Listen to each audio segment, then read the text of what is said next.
आज की स्टोरी एक बहुत ही अनएक्सपेक्टेड और रोमांच से भरी है। ऐसी कहानी जो आपने कभी इमेजिन भी नहीं की होगी। किम नो नावा, जिसका इंग्लिश मीनिंग है योर नेम, ये एक Japanese animated romantic fantasy film है 2016 में रिलीज्ड, जिसके राइटर और डायरेक्टर है माकोतो शिंकाई। IMDb में इसे 8.4 की रेटिंग मिली है और ये जापान की 4th हाईएस्ट ग्रॉसिंग फिल्म में से एक है। जापान के ऊपर से एक कमेट गुजरने वाला है जो कि माना जा रहा है एक बहुत ही अद्भुत दृश्य होने वाला है।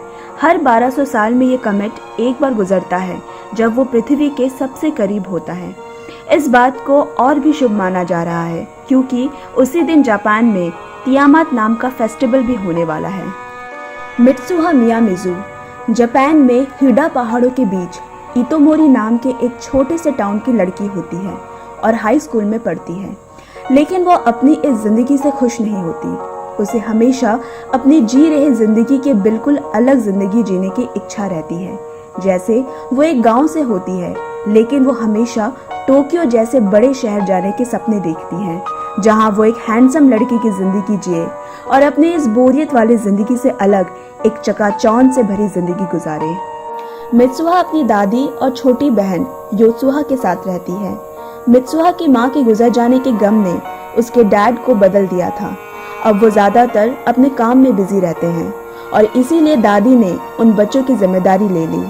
उसके डैड इतोमोरी टाउन के मेयर हैं और दोबारा इस साल के इलेक्शन में भी खड़े होने वाले हैं, जो कि इस महीने की 20 तारीख को होने वाली है। रोज की तरह मित्सुहा अपने स्कूल के लिए तैयार होकर ब्रेकफास्ट टेबल पे आती है। दादी और छोटी बहन कहते हैं आज तो वो नॉर्मल लग रही है क्योंकि कल वो बिल्कुल अजीब हरकत कर रही थी, पर मित्सुहा को उनकी बात समझ नहीं आती। रास्ते में उसे अपने स्कूल के दोस्त साइका और टेसी मिल जाते हैं। साइका भी उसे कहती है कि आज उसने बाल अच्छे से बनाए हैं, लेकिन कल उसके बाल बिगड़े हुए थे। टेसी मजाक में कहता है कहीं तुम्हारी बूढ़ी दादी तुम पे कोई जादू टोना तो नहीं कर रही। मित्सुहा को बिल्कुल समझ में नहीं आता कि आज सब लोग उसे ऐसा क्यों कह रहे हैं। क्लास के दौरान अपने नोटबुक के पन्ने पलटते हुए मित्सुहा को एक पन्ने में हु आर यू लिखा मिलता है। वो इसे दोस्तों की शरारत समझकर इग्नोर कर देती है। लंच ब्रेक में वो टेसी से इस बारे में पूछती है, पर वो फिर से मजाक करने लगता है। तभी साइका उसे बताती है कि कल स्कूल में वो बहुत अजीब बर्ताव कर रही थी, जैसे कि उसे अपना नाम नहीं याद आ रहा था, अपना लॉकर नंबर भूल गई थी। शायद मित्सुहा कुछ दिनों में ही होने वाले मियामिज़ू फैमिली ट्रेडिशन फेस्टिवल को लेकर परेशान होने की वजह से अजीब बर्ताव कर रही होगी। ये उनके फैमिली में सदियों से चलता आ रहा एक ट्रेडिशन है जो इस बार उन दोनों बहनों को इतोमोरी के मुख्य मंदिर में करना है, लेकिन मित्सुहा को ये ट्रेडिशन निभाने में कोई खास दिलचस्पी नहीं होती। शाम को मित्सुहा दादी और योत्सुहा के साथ कल के होने वाले फैमिली ट्रेडिशन की तैयारी कर रही होती है, जहां दादी उन्हें मियामिज़ू परिवार के इस रिवाज के महत्व के बारे में बताती है। ये उनके परिवार में सदियों से चली आ रही एक प्रथा है, लेकिन लगभग 200 साल पहले जंगल में लगे आग की वजह से मंदिर और सारी पुराने दस्तावेज जल गए। धार्मिक रस्मों का नामो निशान भी जलकर खाक हो गया, पर इस त्योहार के शब्द खो जाने से इसके मायने नहीं खोते। फेस्टिवल की शाम आती है। दोनों बहनें मियामिज़ू ट्रेडिशनल ड्रेस पहनकर डांस करते हैं और एक खास तरह की रस्म की जाती है जिसे कुची कामे जाके कहा जाता है, जिसमें पके हुए चावल को फर्मेंट किया जाता है, जिससे अल्कोहल बनने के लिए सालों तक जंगलों के बीच उनके कुल देवता के मंदिर में रख दिया जाता है। ये उनकी एक बहुत पुरानी परंपरा है जिससे काफी लोग अनजान हैं। कुछ इसे अच्छे नजर से देखते हैं और कुछ के लिए ये सब अजीब है। सारी रस्में खत्म हो जाती है। रात को घर लौटते वक्त अपनी इस नापसंद जिंदगी से झुंझलाकर मित्सुहा अकेले में गुस्से से चिल्लाकर अपनी ख्वाहिश बयान करती है कि उसे ये जिंदगी नहीं चाहिए। वो यहाँ से दूर टोक्यो शहर में एक बेपरवाह लड़के की तरह जीना चाहती है। और ये कहते वक्त वो मंदिर के उस दरवाजे के नीचे खड़ी होती है जिसे तोरी कहा जाता है। लोगों का मानना है कि ये दरवाजा उनके भगवान और इंसान के बीच का पवित्र स्थान है। अगली सुबह मित्सुहा उठती है और उसे लगता है कि जैसे कोई सपना है, क्योंकि शीशे के सामने वो खुद को नहीं बल्कि किसी लड़के की शक्ल देखती है। घर भी बदला हुआ लगता है और फिर अगले रूम से किसी आदमी की आवाज़ आती है जो उसे स्कूल के लिए लेट ना होना कहकर बाहर निकल जाता है। ज़रूर ये कोई सपना ही है। फिर फ़ोन पे उसे शायद किसी स्कूल फ्रेंड का मैसेज आता है। वो जल्दी से यूनिफॉर्म पहनकर गूगल नेविगेशन की मदद से स्कूल के लिए निकल जाती है और जैसे ही बाहर कदम रखती है उसके सामने होता है टोक्यो शहर। आश्चर्यचकित सड़कों पे घूमते घूमते लंच टाइम पर स्कूल पहुंचती है। उसके दोस्त उसे ताकी ताची बाना कहकर बुलाते हैं। दोस्त लेट आने का कारण पूछते हैं, जिस पे वो कहती है कि वो रास्ता भूल गई थी। ये सुनकर सब हैरान हो जाते हैं। स्कूल के बाद तीनों दोस्त कैफे जाते हैं। मित्सुआ मन ही मन खुश होती है क्योंकि इतोमोरी जैसे छोटे शहर में कोई कैफे नहीं है। फिर मित्सुआ सोचती है कितना अच्छा सपना है। तभी उसे मैसेज आता है कि वो अपने वर्क शिफ्ट के लिए लेट है। वो दोस्तों से अपने काम की जगह के बारे में पूछती है। ताकि के दोस्त उसके पागलों जैसे हरकतों को देखकर दंग रह जाते हैं। ताकि एक होटल में पार्ट टाइम वेटर का काम कर रहा होता है। दौड़ते हुए मित्सुआ होटल पहुंचती है और मन ही मन सोचती है कि ये सपना खत्म क्यों नहीं हो रहा। शिफ्ट खत्म होते होते रात हो जाती है। टेबल की सफाई करते हुए उसके एक कलीग मिस मिकी की स्कर्ट थोड़ी फट जाती है। मित्सुआ उसकी स्कर्ट को सिलने में मदद करती है। मिकी उसकी इस बदले पर्सनालिटी को देखकर हैरान हो जाती है और साथ ही इम्प्रेस भी। ट्रेन से घर लौटते वक्त मित्सुआ सोचती है, ऐसा भी सपना हो सकता है क्या, इतना रियल। मित्सुआ ताकी के फ़ोन की फ़ोटोज़ देखती है जिसमें उसी कलीग मिकी की फ़ोटोज़ भी होती है। मित्सुआ को लगता है कि शायद ताकी उसे पसंद करता है। वो ताकी के फ़ोन पे एक मैसेज लिखती है। आज शिफ्ट ओवर होने के बाद मिस मिकी को वो घर छोड़ने गई थी और उसे याद आता है कि उसकी नोटबुक में हु आर यू लिखा था। इसलिए मित्सुआ हाथ पे अपना नाम लिखकर सो जाती है। अगली सुबह ताकी अपने बेड पे उठता है। उसे अपने हाथ में मित्सुआ लिखा मिलता है जिसे देख वो चौंक जाता है। फोन पे वो मिस मिकी को शाम को घर छोड़ने वाला मैसेज देखकर बहुत ही गुस्सा हो जाता है। उसे लगता है उसके दोस्त तासुके ने मजाक किया है क्योंकि ऐसा तो कुछ कल हुआ ही नहीं था। ताकि एक बहुत ही गुस्सैल मिजाज और लापरवाह किस्म का टीनेजर लड़का होता है। यहाँ जब मित्सुआ उठती है उसे भी अपने हाथों और बाजुओं पे हु आर यू जैसे सवाल लिखे मिलते हैं। क्लासरूम पहुंचने पर सारे बच्चे उसे घूरने लगते हैं। साइका से पूछने पे उसे पता चलता है कि कल उसने स्कूल में कोई बड़ा हंगामा कर दिया था। मित्सुआ को कुछ समझ नहीं आ रहा था कि ये सब हुआ तो हुआ कब। ये सिलसिला चलता रहता है। दिन गुजरते जाते हैं। कभी उन्हें सपना हकीकत जैसा लगता है और कभी हकीकत सपना जैसा। मित्सुआ जो एकदम चुप डरी सहमी लड़की होती है, पर अब लोगों के सामने उसकी एक अलग पर्सनालिटी दिखने लगती है। लोग उसे अब पहचानने लगते हैं।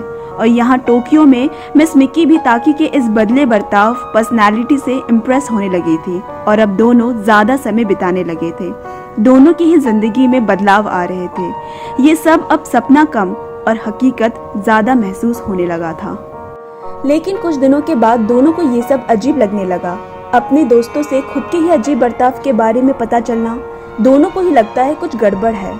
एक रात मित्सुआ अपने घर अपनी नोटबुक चेक करती है जहाँ उसे बहुत सारी चीजें लिखी दिखती है जो उसने नहीं लिखी होती। यहाँ ताकि भी अपने फोन में काफी सारे मैसेजेस देखता है जो उसने नहीं लिखी। ये बात दोनों को ही परेशान करती है कि आखिर ये सब क्या हो रहा है, कौन है जो ये सब लिख रहा है। दरअसल होता ये है कि दोनों की सोल पूरे एक दिन के लिए आपस में स्विच होती है। उनकी सोल कभी भी स्विच कर जाती है जिनका उन्हें पता भी नहीं चलता। ये बात उन्हें अब जाकर रियलाइज होती है, लेकिन ये कब से शुरू हुआ या आगे कब होने वाला है इनका उन्हें कोई अंदाजा नहीं। ये बात रियलाइज होते ही दोनों को समझ आ जाता है कि इससे उनकी जिंदगी पूरी तरह उलट पुलट हो जाएगी। उन्हें ये सब रोकना होगा, पर सवाल है कैसे। एक दिन योसुहा अपनी बहन मित्सुआ को जगाने आती है, लेकिन उस दिन ताकि मित्सुआ के बॉडी में होता है। आज उन्हें शहर से बाहर उनके पूर्वजों के मंदिर जाना रहता है। आज ही वो दिन है जब उस दिन के फेस्टिवल में बनाए कुजी कामेजाके को पहाड़ों में बसे मंदिर में स्थापित करना है। रास्ते में दादी दोनों को इस रस्म और उनके परंपराओं के बारे में बताती है। इस रस्म में जो दो बहनों ने पवित्र धागे से डोरी बनाई थी उसकी भी एक खास वजह होती है। जैसे हर एक धागा आपस में उलझते हैं और फिर सुलझ जाते हैं, कभी एक दूसरे को काटते हैं और कभी अलग हो जाते हैं, पर हमेशा साथ ही चलते हैं। यही धागे समय के उतार चढ़ाव को दर्शाता है। ताकि की माँ नहीं थी जो उसे भावनाओं को समझना सिखाती, इसीलिए दादी की बातें उस पर गहरा असर डालती है। योत्सुहा ताकि को कमेट दिखाती है जो उनके शहर से अब दिखने लगा है। तभी ताकि की नींद अपने बिस्तर पे खुलती है और उसकी आंखों में आंसू होते हैं। उसने ऐसा पहले कभी महसूस नहीं किया था। तभी ताकि के फ़ोन पे मिस मिकी का मैसेज आता है कि वो उसका इंतज़ार कर रही है। फ़ोन पे डायरी चेक करने पे पता चलता है कि मित्सुहा ने उन दोनों की डेट प्लान की है। ताकि भागते हुए उस जगह पहुंचता है, लेकिन आज मिकी को ताकि फिर कुछ अलग लग रहा था। पूरा दिन साथ गुजारने के बाद शाम को म्यूजियम पहुंचकर ताकि की नज़र मित्सुहा के गांव की पिक्चर पे पड़ती है, जो बिल्कुल उसके सपनों जैसी जगह होती है। पर इतोमोरी शहर की फ़ोटो इस म्यूजियम गैलरी में। बाहर निकलकर मिस मिकी ताकि से कहती है उसे लगता है वो शायद किसी और को पसंद करता है, क्योंकि आज वो उसके साथ होकर भी कहीं और था। इतना कहकर मिकी वहाँ से चली जाती है। ताकि अकेला खामोश खड़ा रह जाता है।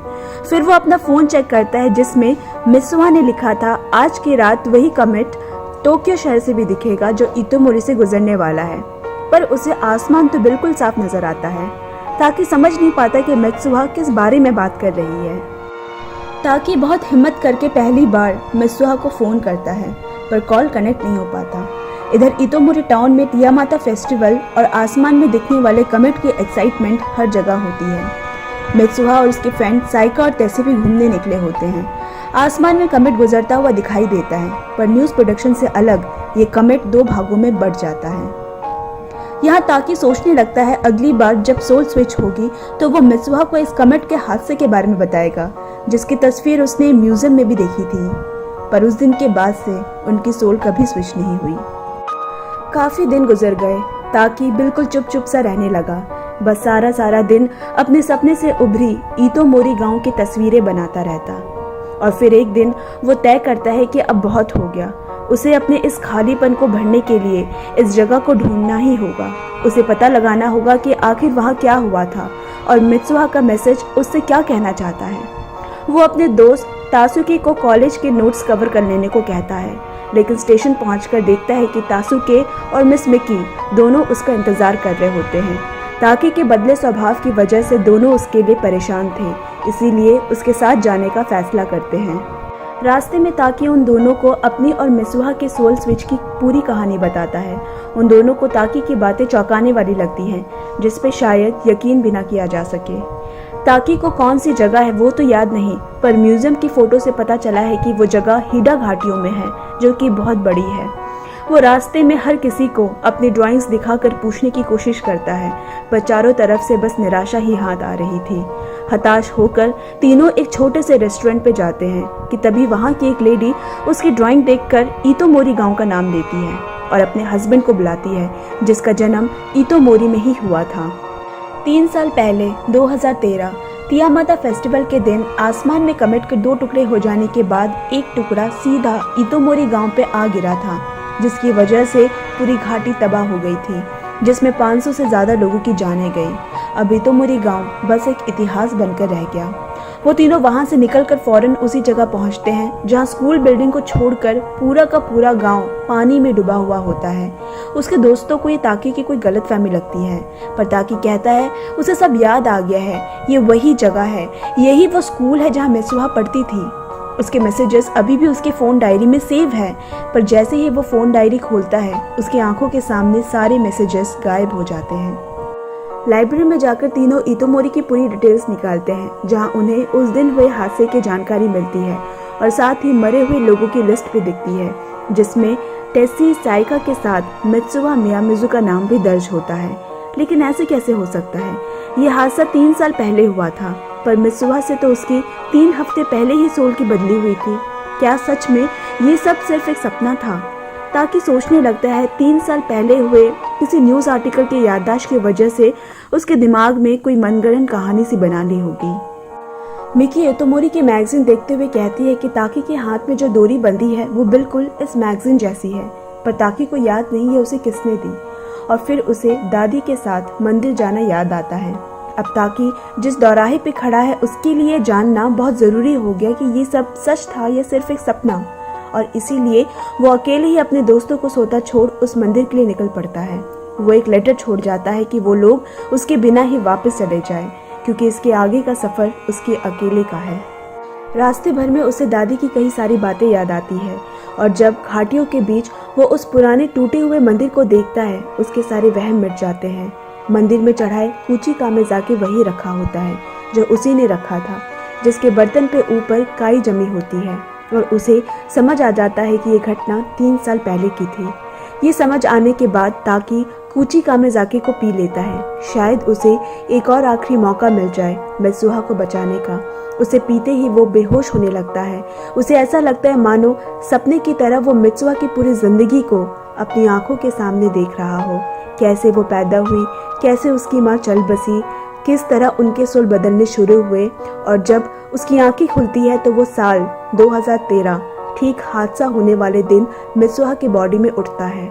जल्दी से नीचे जाकर वो न्यूज़ देखता है। खबर थी कि आज कॉमेट पृथ्वी के ऑर्बिट के सबसे करीब होगा और सबसे ज़्यादा रोशन भी। ताकि समझ जाता है आज ही यह हादसा होने वाला है।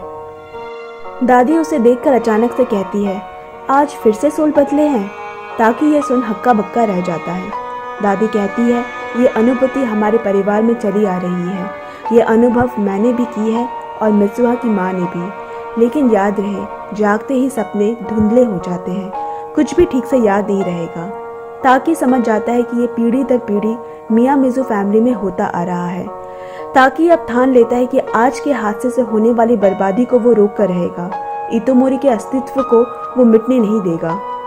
स्कूल पहुंचकर ताकि मित्सुहा के दोस्त तेसी और साइका को आज के होने वाले हादसे के बारे में बताता है, और सिर्फ स्कूल बिल्डिंग ही एक सुरक्षित जगह है जहां लोगों को बचाया जा सकता है।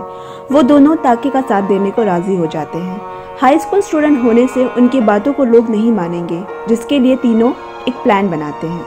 सबसे पहले तेसी, जिसे कंस्ट्रक्शन साइट का काम आता है, इलेक्ट्रिकल सबस्टेशन में एक छोटा एक्सप्लोजन करेगा ताकि लोगों को डराकर उनका ध्यान आकर्षित किया जा सके। उसके बाद साइका, जो स्कूल ब्रॉडकास्टिंग टीम में है, स्कूल के लाउड स्पीकर को इतोमोरी के बाकी स्पीकर से कनेक्ट कर एक फॉल्स इमरजेंसी अलर्ट करेगी और घबराए हुए लोगों को उनके स्कूल तक लाने में मदद करेगी। और यहाँ ताकि मित्सुहा के डैड के पास मेयर ऑफिस बिल्डिंग जाएगा उन्हें इस बात की खबर देने और उनसे मदद लेने। पर उसके डैड मदद करने से मना कर देते हैं। वापस आते वक्त रास्ते में योत्सुहा मिलती है। ताकि हड़बड़ाते हुए उसे दादी को यहाँ से लेकर चले जाने को कहता है। योत्सुहा उसकी बातें सुनकर चौंक जाती है और कहती है, तुम्हें क्या हो गया है? कल भी तुम अचानक हड़बड़ी में किसी से मिलने टोक्यो चली गई थी। ताकि ये जानकर शॉक हो जाता है कि मित्सुहा टोक्यो गई थी। क्या 3 साल पहले वो उससे मिली थी? 3 साल पहले जब सोल के स्विच होने का सिलसिला रुक जाता है, तब मित्सुहा हादसे के एक दिन पहले टोक्यो गई थी ताकि से मिलने। लेकिन जब ताकि से अचानक ट्रेन में मित्सुहा का सामना होता है तो वो उसे पहचान नहीं पाता। मित्सुहा पूछती है, क्या उसका नाम ताकि है? ताकि उसे हैरान होकर देखने लगता है और उससे भी उसका नाम पूछता है। लेकिन तब तक स्टेशन आ जाता है। मित्सुहा उसे अपना नाम बताती है और अपने बालों में बंधी डोरी खोलकर उसे देती है। शायद वो मित्सुहा को याद आ जाए। ट्रेन चल पड़ती है और मित्सुहा वही स्टेशन पे खड़ी रह जाती है। पर दोस्तों, यहाँ समझने वाली बात यह है कि ताकि उसे क्यों नहीं पहचान पाया। यह हादसा 3 साल पहले हुआ था और वो ताकि से 3 साल पहले मिलने गई थी। उन दोनों के वक्त में 3 साल का अंतर होता है। दोनों की सोल स्विच तो हो ही रही है, लेकिन साथ ही में इनकी सोल 3 साल का टाइम ट्रैवल भी कर रही है। मतलब ये है कि 2013 की मित्सुहा की सोल 2017 के ताकि से बदलती है और उसी साल 2013 में तियामात फेस्टिवल के दिन कमेट हादसे में मित्सुहा मर जाती है। उसका वक्त वहीं तक का था। इसी वजह से 2017 में ताकि का कॉल मित्सुहा को नहीं लगता और अब ना ही वो उससे मिल सकता है। योत्सुहा की बातें सुनकर ताकि को याद आ जाता है कि 3 साल पहले कोई लड़की उससे ट्रेन में मिली थी। फिर उसे ख्याल आता है कि वो अभी मित्सुहा की बॉडी में है, तो मित्सुहा उसकी बॉडी में होगी जो उसी पुरानी मंदिर में पड़ी है। शायद वो अब मित्सुहा से मिल सकता है। ताकि तुरंत मंदिर की तरफ दौड़ता है। यहाँ मित्सुहा की भी आंखें खुलती है और वो खुद को एक बार फिर से ताकि की बॉडी में पाती है। पर वो खुद को मंदिर में पाकर हैरान हो जाती है कि ताकि यहाँ क्या कर रहा था। बाहर निकलकर जब वो इतोमोरी शहर को देखती है, वहाँ चारों और पानी के अलावा और कुछ नहीं होता, क्योंकि वो साल 2017 में होती है और उसके मन में लाखों सवाल आने लगते हैं। तबाही का वो मंजर याद करती है और सोचने लगती है, क्या कमेट गिरने से सब खत्म हो गया है? क्या वो मर चुकी है? या ठीक उस हादसे के वक्त उनकी सोल स्विच हो गई थी? क्या ताकि जिंदा है? और तभी मित्सुहा को कहीं दूर से ताकि की आवाज़ सुनाई देती है। वो भी ताकि को आवाज़ देती है, पर कोई दिखाई नहीं देता। पर वो दोनों वहीं होते हैं, एकदम आमने सामने, लेकिन उनके समय में 3 साल का अंतर होता है। शाम हो चुकी होती है, जिसे कातावारी दोकी कहा जाता है। वो वक्त जब सुबह रात से मिलती है और 2 समय का अंतर खत्म हो जाता है, और तभी दोनों की सोल वापस से स्विच होकर अपने अपने शरीर में आ जाती है। और अचंभे की बात है कि दोनों के बीच के समय का अंतर भी खत्म हो जाता है। दोनों एक दूसरे को देख पाते हैं और दोनों की फीलिंग्स सामने आ जाती है। मित्सुहा उससे पूछती है वो यहाँ कैसे, ताकि उसे पूरी कहानी बताता है कैसे वो यहाँ पहुंचा, कैसे कुची में जाके पीने से उनकी सोल स्विच हुई। ताकि उसे वही डोरी देता है जो मित्सुहा ने उसे 3 साल पहले दिया था, पर मित्सुहा के लिए 3 साल पहले का समय कल ही था। वो दोनों भी उन्हीं खूबसूरत डोरी की तरह एक दूसरे से अब तक जुड़े हुए थे। कातावारी दोकी का वक्त तेजी से गुजर रहा था। कमेट आसमान में दिखने लगा था। मित्सुहा को जल्दी ही वापस जाकर इतोमोरी गांव को बचाना होगा, लेकिन जाने से पहले दोनों तय करते हैं कि एक दूसरे का नाम हथेली पे लिखेंगे, जिससे वो एक दूसरे को याद रख सके। मित्सुहा की हथेली पे ताकि अपना नाम लिखने के बाद जैसे ही मित्सुहा लिखना शुरू करती है, उनका वक्त खत्म हो जाता है और मित्सुहा गायब हो जाती है। अब दोबारा उन दोनों के बीच 3 साल का फासला आ गया था। सब कुछ शांत हो जाता है और ताकि किसी सपने की तरह सब कुछ भूलता जा रहा होता है। उसे मित्सुहा का एहसास तो है, पर उसका नाम याद नहीं। मित्सुहा वापस इतोमोरी इलेक्ट्रिकल सबस्टेशन पहुंचती है। प्लान के मुताबिक तेसी के सबस्टेशन में एक्सप्लोजन के साथ पूरे इतोमोरी की लाइट चली जाती है। लोग डर और कंफ्यूजन से इधर उधर देखने लगते हैं। तभी साइका की तरफ से लोगों को हाई स्कूल बिल्डिंग पहुंचने की अनाउंसमेंट होती है। प्लान लगभग कामयाब हो ही गया था, लेकिन यहाँ मित्सुहा के डैड के ऑफिस बिल्डिंग में सब मामले की तह तक पहुंच जाते हैं कि अनाउंसमेंट कौन और कहां से करवा रहा है, और साइका को पकड़ लिया जाता है। फिर से सिचुएशन अंडर कंट्रोल की अनाउंसमेंट होती है। तेसी भी पकड़ा जाता है और तभी दिखाई देता है कि आसमान में कमेट 2 भागों में बट चुका है। दुनिया भर के न्यूज चैनल में ये चौंकाने वाली खबर आ रही होती है। मित्सुहा अपने डैड के ऑफिस की तरफ भाग रही होती है। रास्ते में दौड़ते हुए मित्सुहा भी ताकि को भूलती जा रही थी, किससे मिली थी, नाम क्या था, और सामने एक पत्थर से टकरा कर वो गिर जाती है। उसे अपने हाथ में आई लव यू लिखा हुआ दिखता है, जो ताकि ने अपने नाम की जगह लिखा था, जिसे देखकर वो हैरान हो जाती है। किसी तरह मित्सुहा अपने डैड के ऑफिस पहुंच तो जाती है, पर तब तक जलते आग के गोले कमेट से अलग होकर इतोमोरी की घाटियों पर गिरने लगती है और सब जलकर राख हो जाता है। उसी साल टोक्यो शहर से कमेट का मंजर बहुत खूबसूरत लग रहा था, और तब के ताकि को ऐसा लग रहा था जैसे ये कहीं देखा हो उसने। यहाँ मंदिर के पास खड़ा ताकि अपने भूले सवालों के जवाब के लिए कुछ दिनों तक वही पहाड़ों में घूमता रहा, जैसे किसी चीज की तलाश हो। साल 2021। इतोमोरी कमेट हादसे को अब 8 साल हो चुके थे। ताकि कॉलेज ग्रेजुएट हो चुका है। ताकि और उसके सभी दोस्त अब जॉब पे लग चुके हैं, पर ताकि की तलाश, उसके मन का खालीपन अब तक भरा नहीं था। एक दिन मिस मिकी ताकि से मिलने टोक्यो आती है। वो ताकि से कहती है, इस बात को 5 साल हो गए हैं जब हम इतोमोरी गए थे, पर तुम हमें अकेला छोड़ कहीं चले गए थे। ताकि कहता है पता नहीं क्यों वो इतोमोरी के हादसे को लेकर इतना ऑब्सेस्ड हो गया था। हालांकि न्यूज़ में बताया था कि वहाँ के मेयर ने अचानक इमरजेंसी ड्रिल चलाकर लोगों को कमेट से बचा लिया था। लोग सही समय पर स्कूल बिल्डिंग पहुँच गए थे, लेकिन इतोमोरी का एक हिस्सा पूरी तरह से तबाह हो गया है। ये सबके लिए आज तक एक मिस्ट्री बनी हुई है कि कमेट के 2 टुकड़ों में बंटने का किसी को अंदाजा नहीं था, पर फिर वहाँ के मेयर को इसका पता कैसे चला। पर पता नहीं क्यों मैं ये सब कह रहा हूँ। मिस मिकी शायद ताकि को अपने दिल की बात कहने आई थी, पर ताकि आज भी उन्हीं गलियों में खोया हुआ है। एक शाम कैफे में ताकि को अपने पीछे बैठे कुछ लोगों की बातें सुनाई देती है, जिनकी शादी होने वाली है, और ताकि को ये नाम सुना हुआ सा लगा, तेसी। जब तक ताकि उन्हें देखने की कोशिश करता, वो लोग वहाँ से चले जाते हैं। टोक्यो आना मित्सुहा का सपना था, पर अब वो कहाँ है? क्या वो जिंदा है? और अगर जिंदा है तो क्या ताकि का खालीपन मित्सुहा को भी महसूस होता है? क्या उसे कुछ याद भी है, या ताकि की तरह वो भी बिखरे टुकड़े जोड़ने की कोशिश कर रही है? उन्हें नाम भले ही ना याद हो, पर वो दोनों एक दूसरे के नज़र को पहचानते हैं। और बस ऐसे ही एक शाम उनकी तलाश खत्म हो जाती है। एक स्टेशन पे 2 ट्रेन्स के क्रॉस करते वक्त दोनों एक दूसरे को देखते हैं, और वो एक नज़र काफ़ी होता है एक दूसरे को पहचानने के लिए। स्टेशन पे उतरकर दोनों एक दूसरे को पागलों की तरह ढूंढते हुए उसी क्रॉस किए गए स्टेशन पे पहुंचते हैं, और आखिरकार सुगा मंदिर की सीढ़ियों पे दोनों मिलते हैं। दोनों की धड़कनें एकदम से बढ़ जाती है। ताकि कहता है शायद वो उसे जानता है। मित्सुआ कहती है उसे भी ऐसा ही लगा और फिर दोनों एक दूसरे का नाम पूछते हैं, योर नेम।